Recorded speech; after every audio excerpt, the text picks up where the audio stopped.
Welcome to Insights. I'm Eric. Thanks for joining me today. We're going to talk about Bitcoin. Bitcoin has had a wild ride over the last couple weeks and a few days here, so we're going to have to follow up on a subscribers only video, restricted content. This one's going to be open because the information that I'm going to talk about is not going to expand on that, but we are going to talk about what's taking place in terms of the evolution of the trade. If you try to understand what's going on in the evolution of the trade, perhaps you will better understand Bitcoin itself and other assets in the matrix, and probably increase your skills and knowledge in trading in general. Bitcoin is located down here on line 33 of the Trends tab of the matrix. Regular subscribers can download this matrix on a daily basis, so this is something that you can keep track of regularly. The computer will monitor the three time frames.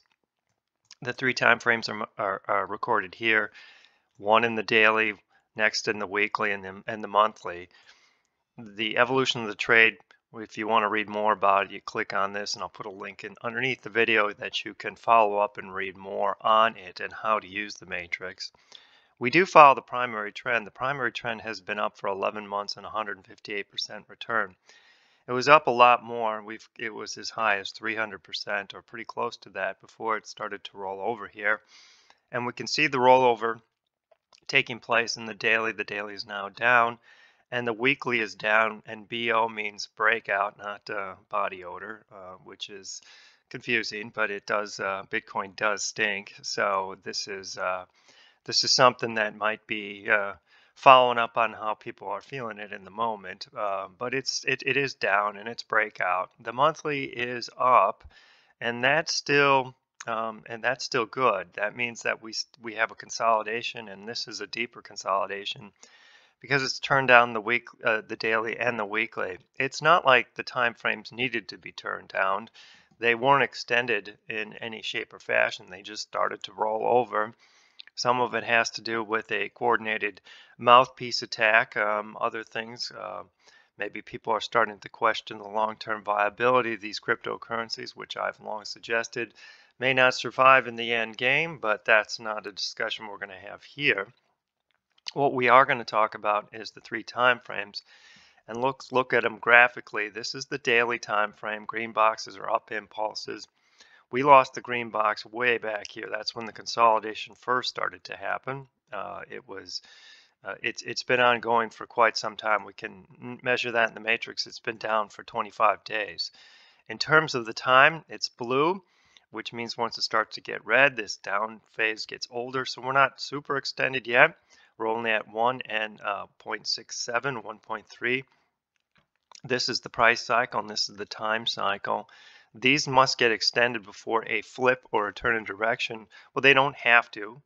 The price can flip on its own, but in general, daily trends get old like all other trends, and as they age, they get vulnerable for continuation in the current direction.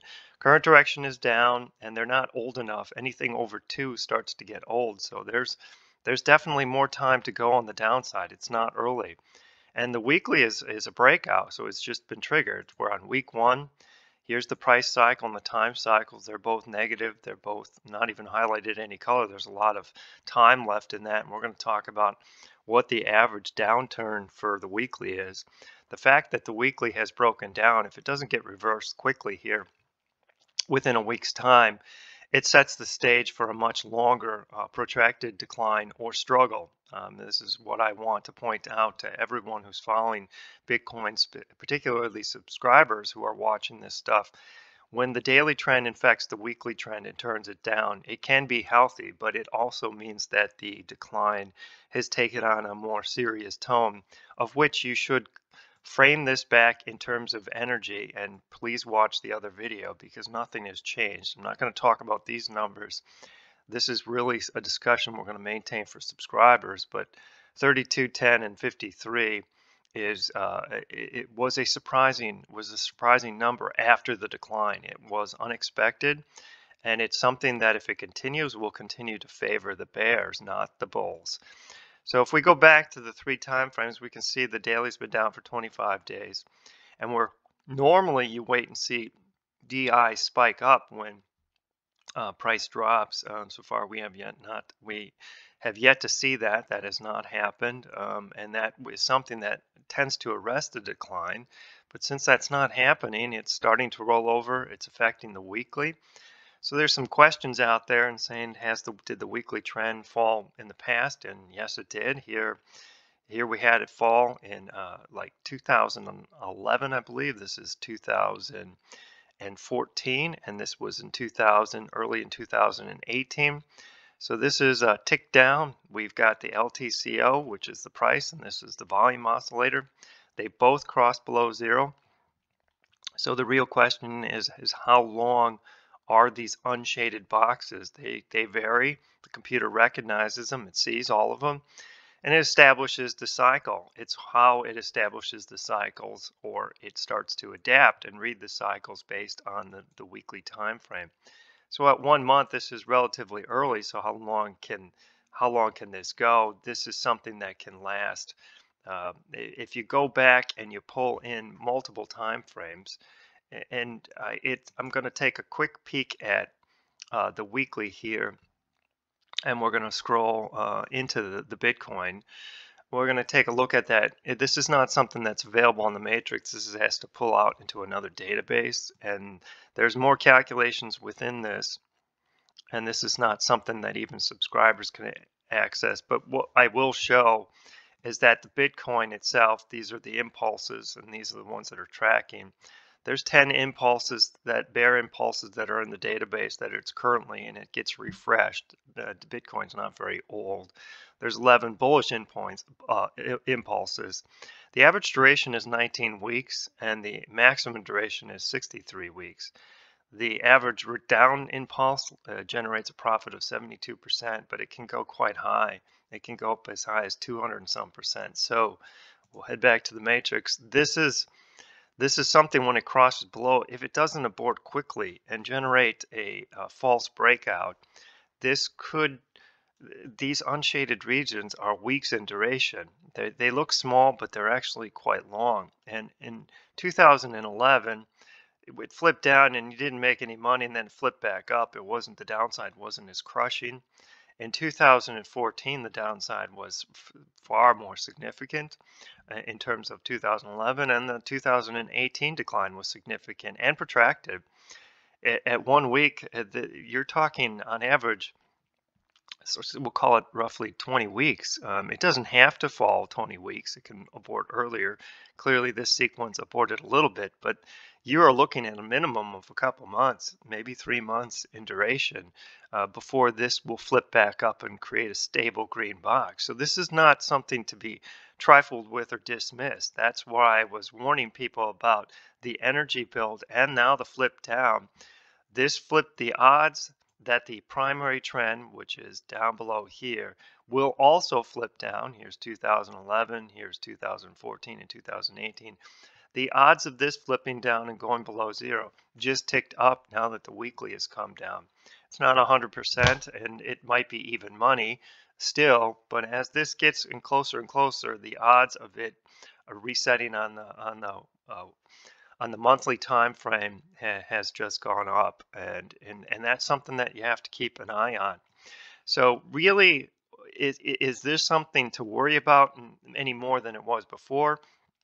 When the weekly comes down, yeah, it's a concern. It's not just a shallow correction. This is getting to a deeper correction, and the odds of even a deeper correction or a primary flip are going to go up. You still have some profits to hold. So this was purchased 11 months ago. So we don't know how long it's going to go, and really the tall tale sign that's going to help us gauge when this is going to slow or if the invisible hand is stepping in is energy, and this has to be read very precisely and read once a week.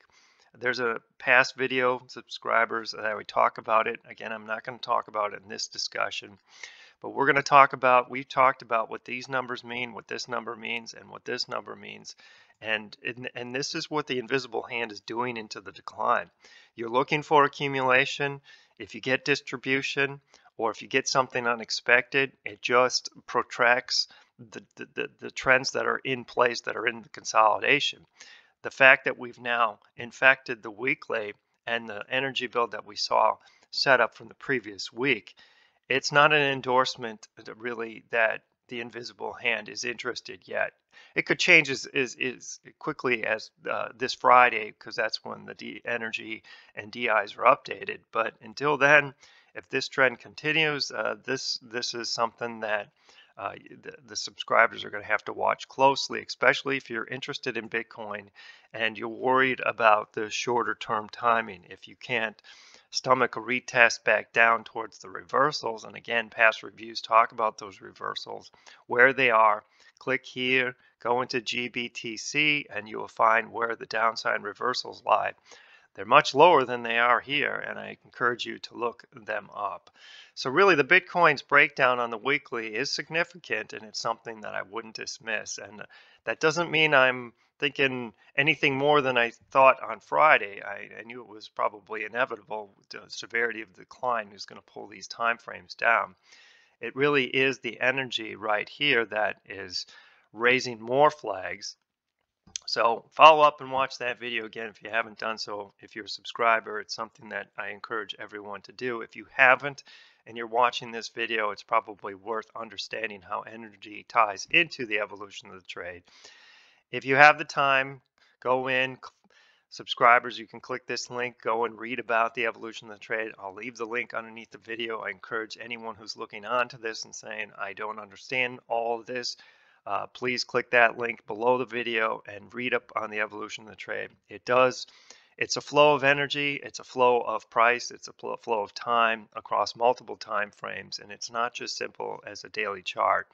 And it does get a lot of people confused because volatility breeds confusion, and we are going to see quite a bit of volatility. And if energy has anything, I think people are still going to be surprised about what's yet to come unless that gets reversed quickly here on Friday. So that's a setup for Bitcoin. If you have any questions, contact me below, or leave some comments, or subscribe to the channel, or come back to the blog and subscribe to the blog. And we post a lot of stuff up there in the content section, or subscribe and to the matrix itself.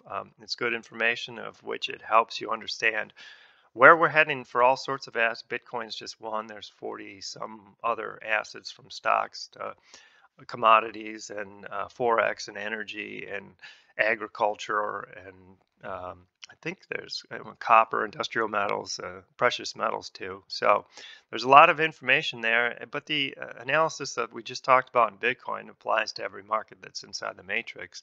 The evolution of trade is a universal trading discipline that applies to everything. It provides constant discipline regardless of whether you're trading the bond market or if you're trading silver. So if you have any other questions, let me know. Contact me directly or contact me through the blog or leave some comments. If not, thanks for watching, and don't get too disheartened by what's taking place in Bitcoin. Follow it professionally.